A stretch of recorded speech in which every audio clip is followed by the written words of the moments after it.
హోలీ పండుగ వెనుక ఉన్న పురాణగాథలో హిరణ్యకశిపుడు అనే అసురరాజు విష్ణువు నుండి ఓ మహావరం పొంది తనను ఎవరూ చంపలేరని అహంకారంగా ప్రజలను తనను దేవుడిగా పూజించాలని బలవంతపెట్టాడు.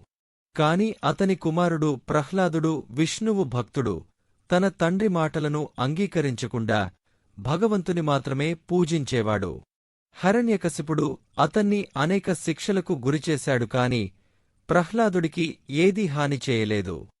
హిరణ్యకశిపుడి చెల్లెలు హోళిక అగ్నిలో కాలిపోని వరం కలిగిన ఓ మాయ వస్త్రాన్ని ధరించి ప్రహ్లాదుడిని మోసం చేసి తనతో కలిసి అగ్నిలో కూర్చోమంది. కాని భగవంతుని అనుగ్రహంతో ప్రహ్లాదుడికి ఏమీ కాలేదు. హోళిక మాత్రం కాలిపోయింది.